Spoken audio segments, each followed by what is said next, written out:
Crystal Deal With It focuses on bridging the gap between where you're at now and where you'd like to be.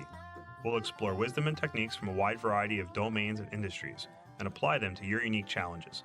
I love developing frameworks, processes, and storytelling metaphors that enable personal and business growth.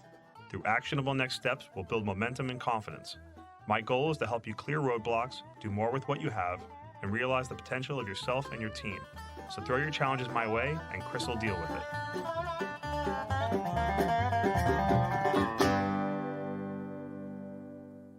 Here in the Northeast, winter slowly approaches. Over the years, I've witnessed many incidents due to poor planning. On today's episode, I'm going to share some tips that might help people who are experienced with blizzards or those who get the rare dusting. There's plenty of actionable advice for dealing with all kinds of storms, so let's unpack what it takes to be a blizzard wizard. I like to see storms through the lens of what if. It's a concept in Stoic philosophy of imagining the worst.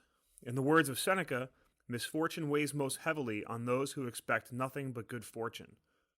There's a big difference between contemplating bad things happening and worrying about them. That's really the crux of this episode, is contemplating what could happen and making the best of that situation. Doing this exercise helps you appreciate the good of your current situation, valuing what you have. Being snowed in might mean canceled plans, extra shoveling, increased heating bills, but it can also yield to good. There's more time to read or listen to a book, some extra outdoor exercise, and getting memorable moments with your kids. You can play a board game perhaps, or listen to some podcasts. But too often people use a storm to complain or wish they were somewhere else. Just be where you are and make the best of it. So what should we be doing before this season? Sometime in the fall, check your tools. If you have a snowblower, run it. Make sure to check the oil and the smooth operation of all of its features. Check your supply of extra fuel. Check your shovels for small cracks, bent, or loose handles. You really don't want your shovel breaking in the middle of a blizzard. Next thing you want to look at is preparing your car.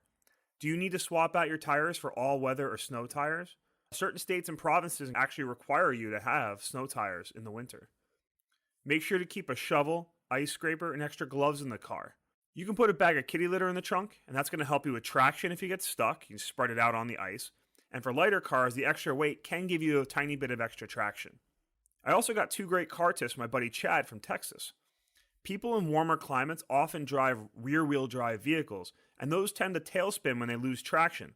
That's why weighing down the back of the vehicle does help with control.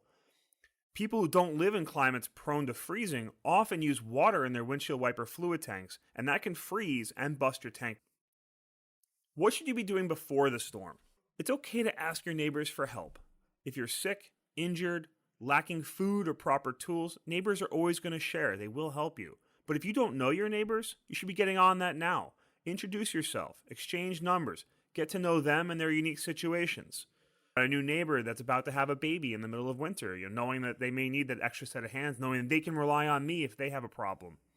So if you're in good health and good standing and you can help somebody else out, offer that help too. Make sure they feel comfortable in asking. A lot of municipalities are going to have an email alert and notification system. Make sure you sign up for that. Now let's talk about vehicles again. First off, make sure they're all fueled up. Secondly, you got to make sure you keep your streets clear. Make it as easy as possible for plows to operate. Parking on the street can negatively impact your neighbors because it might force the plow to make a wider turn, reducing the closeness to your driveway or their driveway. Parking on the street also limits the throughput on the street. You don't want to be the reason an ambulance or fire truck has a problem getting to you or a neighbor quickly.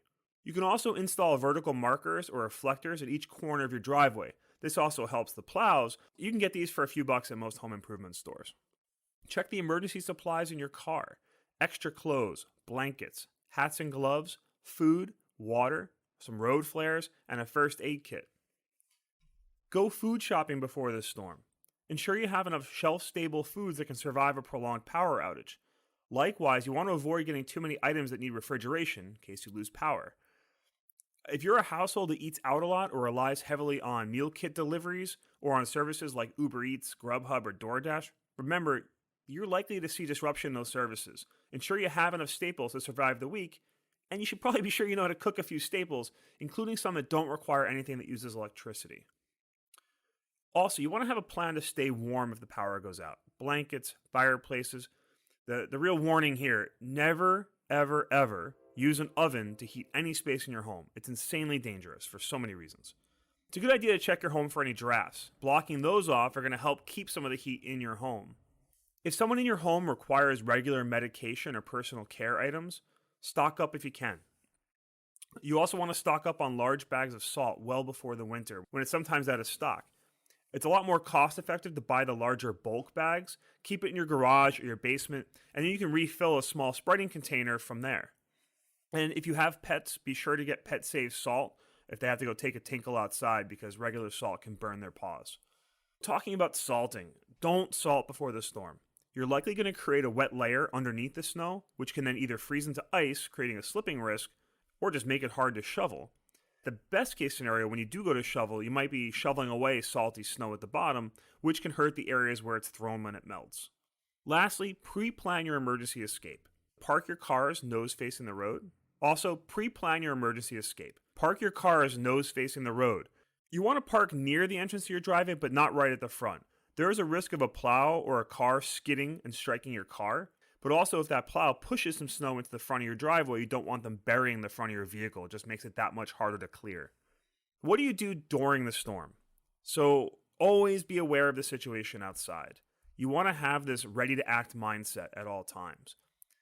And I don't mean to be panicky about it. It's just keep alert of what's happening outside. Also, if there is an emergency in the home, could first responders get to you in time? Every minute might matter. Go out multiple times, clearing all the walkways. If your home has multiple exits, clear at least 2 of them in case of a fire. Also ensure a clear path to your car. And if you're shoveling at night, you should wear a headlamp or reflective clothing or marker lights if you can, because plows often run throughout the night and it can be hard to see, especially if there's a squall. If you do have to leave your home during a storm, you gotta be smart about it. First off, clean off your entire car. Not just your windows and rearview mirrors, but your entire roof, headlights, taillights, hood. Clear out in front of your wiper fluid nozzles. Be sure to knock out any clumps that are in and around your wheel wells. Know that in many places it's actually illegal to drive with snow on your vehicle.